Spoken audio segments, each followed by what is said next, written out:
आज हमारे हिंदू समाज की जिस प्रकार से जनसंख्या आश्चर्यजनक तौर पे घट रही है, और आप देखें कि इनकी पूरे विश्व में जनसंख्या जिस प्रकार से आश्चर्यजनक तरीके से बढ़ रही है, ये अपने आप में चौंकाने वाले तथ्य हैं। अगर इस पर सरकार काम करे और सही आंकड़े दे दिए जाएं, तो मैं आपको बताऊं, देश के अंदर एक भयानक एक विस्फोट की स्थिति आज पैदा हुई है। जहाँ तक इनकी रोहिंग्या मुस्लिम की बात करें, अवैध घुसपैठियों की बात करें, तो ये हमारे देश में रह रहे हैं, हमारे देश में रहते हैं, हमारे देश का खाते हैं, हमारे देश की सारी सुविधाएं लेते हैं। Aadhaar card, PAN card, voter ID card, ration card, सारे कार्ड इनके पास उपलब्ध हैं।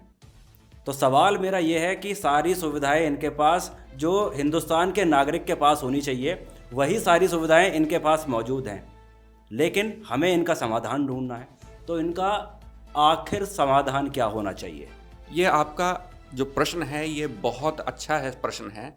मैं साधुवाद दूंगा आपको इस प्रश्न के लिए, और मैं अपने जितने भी हमारे हिंदू समाज के भाई बहन हैं, इस प्रश्न से बहुत अच्छी बात निकल के आती है। देखिए, दारुल उलूम मदरसा, जहाँ पर पूरी जिहाद की शिक्षा पद्धति दी जाती है, जहां से 5,000 विद्यार्थी जिहाद सीख कर निकलता है और पूरी दुनिया के अंदर जिहाद फैलाने की शिक्षा दे रहा है। नमस्कार, मैं अंकित शर्मा और हॉक फीड न्यूज़ में आप सभी दर्शकों का स्वागत है। दोस्तों, देश के अलग अलग राज्यों में, अलग अलग इलाकों में हिंदुओं के ऊपर जमकर पत्थरबाजी हो रही है, और इस पत्थरबाजी करने में जो सबसे बड़े मास्टरमाइंड का नाम उभर कर सामने आ रहा है, वो नाम है रोहिंग्या मुस्लिम। अभी हाल ही में दिल्ली के जहांगीरपुरी इलाके में एक दंगा भड़का। हनुमान जयंती का अवसर था और इस अवसर का रोहिंग्या मुस्लिम ने बखूबी फायदा उठाया।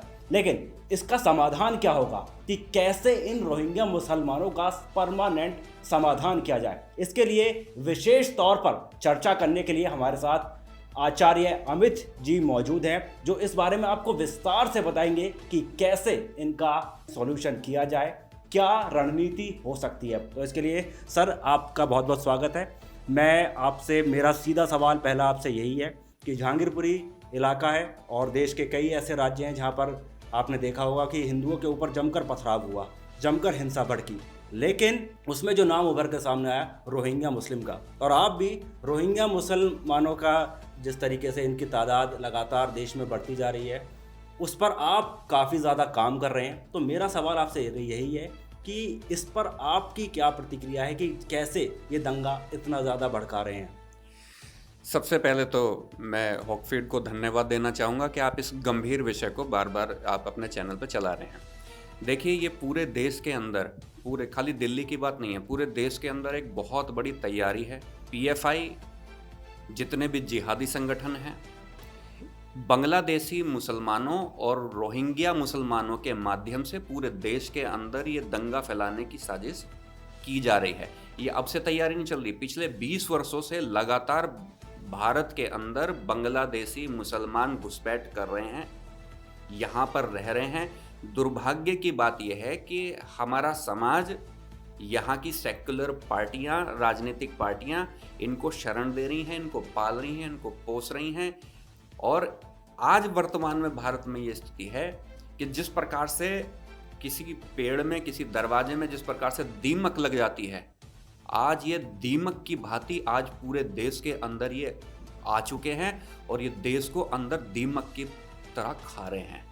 तो जहाँ तक अब मेरा सवाल ये है कि जो सरकारी आंकड़े अभी तक निकलकर सामने आए हैं, सरकारी आंकड़ों के मुताबिक रोहिंग्या मुस्लिम की जो तादाद है वो 10 लाख है, लेकिन आप इस पर काम कर रहे हैं। आपने कई देश के अलग अलग राज्यों में, अलग अलग ज़िलों में जाकर बाकायदा आपने इन्वेस्टिगेशन किया है। तो आपके हिसाब से ये आंकड़ा कितना हो सकता है? क्या ये वाकई में 10 लाख है या इससे ज़्यादा इनकी तादाद हो सकती है? बड़े हंसने वाली और विचित्र बात यह है, जो आंकड़ा दिखाया गया है ये बड़ा ही हास्यपद एक आंकड़ा है। मैं बताता हूँ आपको, भारत के अंदर करोड़ों में इनकी तादाद हो चुकी है। लगभग 20 करोड़ के करीब, 20 करोड़। ये आश्चर्यजनक आंकड़ा मैं आपको बता रहा हूँ कि ये घुन की तरह, मैंने आपसे पहले कहा था, दीमक की तरह इस वक्त पूरे देश के अंदर ये फैल चुके हैं। 20 करोड़ की तादाद बांग्लादेशी मुसलमान, रोहिंग्या मुसलमान, इनसे घिर चुका है भारत। बड़े बड़े जो जो शहर हैं, आसपास के जो गांव हैं, 2-2 4-4 बिघों में ये ज़मीन इन्होंने ली हुई है, जहाँ पे ये झुग्गी नुमा ये कॉलोनी बसा रहे हैं, वहाँ पर जहाँ पे ये इनके कबाड़ी के काम चल रहे हैं। अब ये ठेकेदारी के काम में, बेलदारी के काम में, सब में इनका प्रवेश हो चुका है। अब ये 3 व्हीलर चला रहे हैं यहाँ पर। ये छोटी छोटी मलिन बस्तियों के अंदर स्थापित हो चुके हैं, जहाँ से धीरे धीरे हिंदू अब पलायन करने लगा है। आज हमारे हिंदू समाज की जिस प्रकार से जनसंख्या आश्चर्यजनक तौर पे घट रही है, और आप देखें कि इनकी पूरे विश्व में जनसंख्या जिस प्रकार से आश्चर्यजनक तरीके से बढ़ रही है, ये अपने आप में चौंकाने वाले तथ्य हैं। अगर इस पर सरकार काम करे और सही आंकड़े दे दिए जाएं, तो मैं आपको बताऊं, देश के अंदर एक भयानक एक विस्फोट की स्थिति आज पैदा हुई है। मैं पुनः एक बार आपसे कहूँगा कि 20 करोड़ की तादाद आज बांग्लादेशी मुसलमान और रोहिंग्या मुसलमानों की है। इसके ऊपर आप देख रहे हैं, दिल्ली के अंदर एक अफगान कॉलोनी अलग बसाई हुई है इन लोगों ने। रोहिंग्या बांग्लादेशी बस्तियां अलग हैं, इनके फर्जी आधार कार्ड बनाए जा रहे हैं। अभी पिछले महीने मार्च के महीने में गाजियाबाद के अंदर एक बहुत बड़ा नेटवर्क जो पकड़ा गया है, जिन्होंने स्वीकार किया कि उन्होंने स्वयं 30,000 बांग्लादेशी और रोहिंग्या मुसलमानों के आधार कार्ड बनाए हैं। आज भी लगातार अलग अलग मुस्लिम इलाकों में, अलग अलग राज्यों में लगातार पैसे ले लेकर इनके फर्जी आधार कार्ड बनाए जा रहे हैं। आने वाले समय में इनके वोटर आईडी कार्ड भी बनाए जाएंगे और बन रहे हैं। यह देश के अंदर सत्ता परिवर्तन करने में भी सक्षम होंगे। यहाँ तक कि जो देश में प्रधानमंत्री आवास योजनाएं हैं, मुख्यमंत्री आवास योजनाएं हैं, और जितने भी आज संसाधन जिनके ऊपर आज देश के लोगों का अधिकार बनता है, यह सारे अधिकार इन रोहिंग्या बांग्लादेशी मुसलमानों को दिए जा रहे हैं, या ये लोग बड़ी आसानी से उन्हें प्राप्त कर रहे हैं। यह भारत के अंदर अपने आप में एक आश्चर्यजनक आंकड़ा है, आश्चर्यजनक बात है कि किसी देश के अंदर भी घुसपैठियों की सजा क्या होनी चाहिए, देशद्रोही की सजा क्या होनी चाहिए, जासूस की सजा क्या होनी चाहिए, सबको पता है। लेकिन भारत के अंदर अवैध घुसपैठियों को, जिहादियों को, आतंकी जिहादियों को उन्हें पाला पोसा जा रहा है, उन्हें बड़ा किया जा रहा है, और हिंदुओं की आने वाले समय में जो जिस प्रकार से नृशंस हत्याएं ये मॉब द्वारा, बड़ी बड़ी भीड़ जन समुदाय द्वारा की जा रही है, यह एक भयानक चिंता का विषय आज हिंदू समाज के सामने है। आपने इतने सारे आंकड़े अभी हमारे साथ साझा किए कि इनकी तादाद 20 करोड़ है और इनके कई जगह फर्जी आधार कार्ड भी बने, कई जगह आतंकवादी गतिविधियों में भी इनका नाम सामने आया, और ये सत्ता पलटने के दावेदार भी माने जा रहे हैं। तो ऐसे में इनको इतनी ज़्यादा इम्पोर्टेंस कौन दे रहा है? मतलब इतना श्रेय इन्हें कौन दे रहा है? क्या किसी राजनीतिक पार्टी का इसमें हाथ हो सकता है, या कोई और इससे भी बड़ा कोई मास्टरमाइंड आपकी नज़र में मौजूद है? देखिए, विदेशी सारी ताकतें आज भारत को पुनः एक बार इस्लामिक राष्ट्र बनाने पे तुल गई हैं, और भारत के अंदर जितनी भी सेक्युलरवादी पार्टियां हैं, वह इस काम को निरंतर अपने वोट बैंक की ताकत बढ़ाने के लिए इनका लगातार प्रयोग करा जा रहा है। इस भारत को दारुल इस्लाम बनाने की जो प्रक्रिया चल रही है, और काफिर कह के जो हिंदुओं को समाप्त करने की जो एक प्रचलन अब इस वक्त चल गया है, वह ही सारी प्रक्रिया है जिससे पूरे देश में ये आप आज आग लगते हुए देख रहे हैं।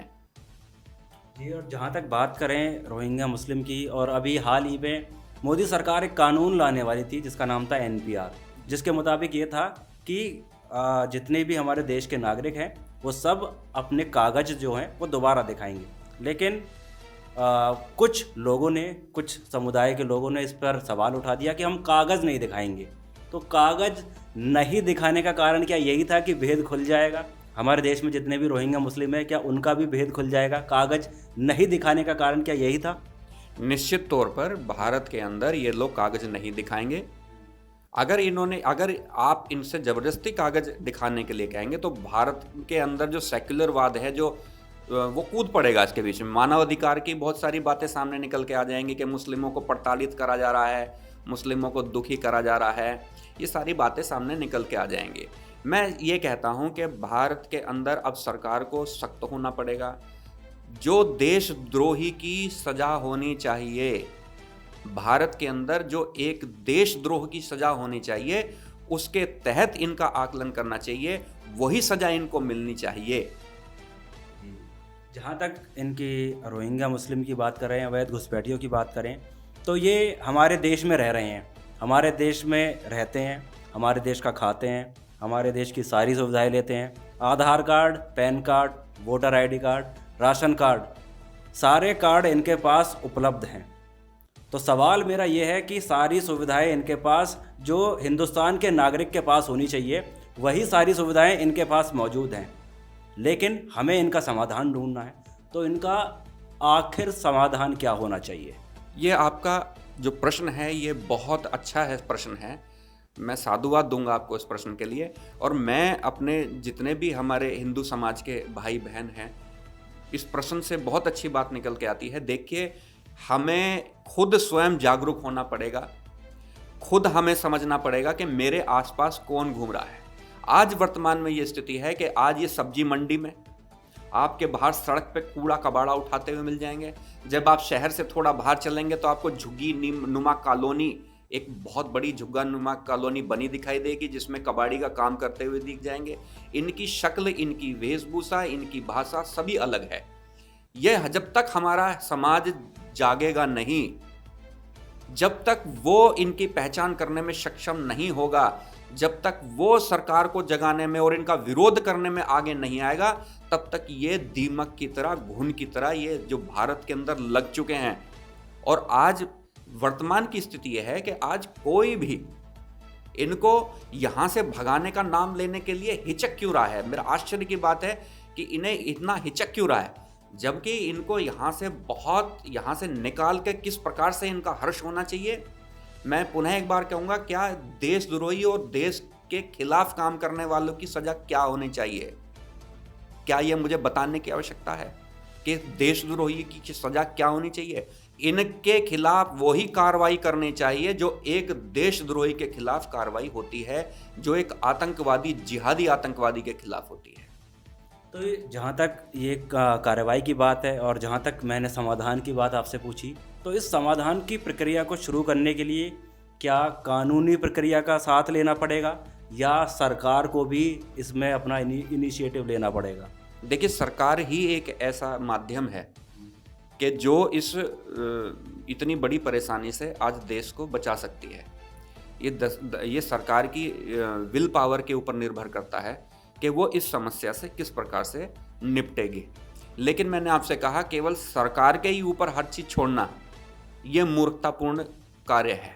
जब तक देश का नागरिक सजग नहीं होगा अपने राष्ट्र के लिए, जब तक देश का नागरिक अपने राष्ट्र को बचाने की इच्छा शक्ति नहीं रखेगा, यहाँ का हिंदू धर्म का व्यक्ति अपने धर्म रक्षा के लिए नहीं खड़ा होगा, तब तक इसी प्रकार से ये जिहादी यहाँ पर प्रवेश करते रहेंगे, आपके संसाधनों पर ये अपना नियंत्रण बनाते रहेंगे। दूसरा, एक बात मैं आपके चैनल के माध्यम से आवश्यक कहना चाहूँगा कि ये आतंकी नहीं है, ये जिहादी हैं। दोनों में भेद है। ये आतंकी नहीं है, जिहादी हैं। जिहादी एक मिशन है, जिहाद एक मिशन है जो पूरे दुनिया को दारुल इस्लाम बनाने के लिए ये मिशन पे निकले हुए हैं। और भारत इनका एक, कहते हैं ना कि विशेष केंद्र है।